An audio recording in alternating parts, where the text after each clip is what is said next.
Hi, this is Jed Shields of PMI Limited. Just going to take you through a brief overview of the primary school dashboard that we now have available. So in this demo I'll show you the year view, the class view, the pupil view, and a quick look at the setup and data entry. So if we look at the year view to start with, okay, this view shows every single pupil in that particular year and all their scores against all these criteria along the top here. So in this case we can see the RAG status working. So the RAG is based on anything green is above target, amber is slightly below target, red is well below target, and anything white is actually on target. The greys shown here indicate that NFER, non-verbal, and Renfrew aren't relevant for that particular year. We click on next, we go to the class view. So this is identical to the year view, except we're just seeing individual classes now. So in this case we're in year 4 class 1, which is poplar.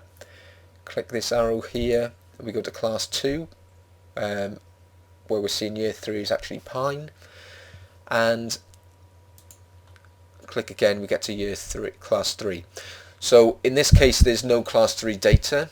Most schools will have either 1 or 2 classes, but the third class is there just in case it's required. We click on next, we get to the pupil view. Now the pupil view shows every single score for an individual pupil throughout the school life. So we can see all the criteria along in this column, all the years along here, going from nursery out to year 6, and how the scores are progressing during each year. So it's a very good way of seeing an individual pupil and gauging how he's progressed over a number of different years. We click next, we get back to the year view.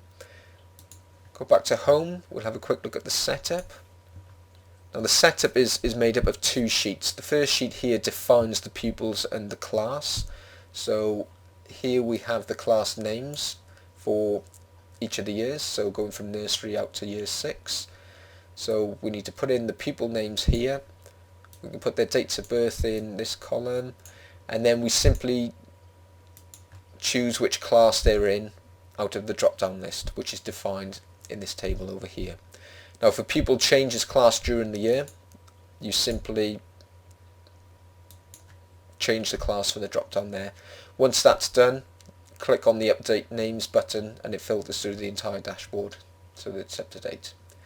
And the second sheet on the setup is the variables, where we've got school targets and down here pupil targets, and you simply fill in the values to define how the red, amber and green status work.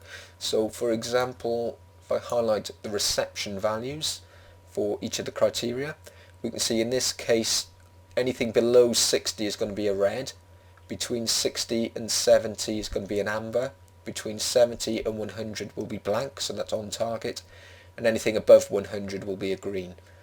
Again, you can change these at any point in time, simply come into this table and change in the values and it will refresh the entire dashboard so that the RAG status will change dependent on what you want. Go back to home, we'll have a very quick look at the data menu. So here we can see each year that we need to input data for. So if we look at year 1 for example, here's a list of all the pupils and all these columns are showing the data that are relevant. Again, we can see over here anything greyed out isn't relevant for that particular year, and you simply type in the values into the individual cells. Okay, that was a very brief overview of the primary school dashboard. Check back for more videos coming soon where I'll go into each individual area in a little bit more detail and actually show some live data entry. We'll add some comments and I'll change some of the targets so you can see the RAG status working live. Okay, thank you for watching.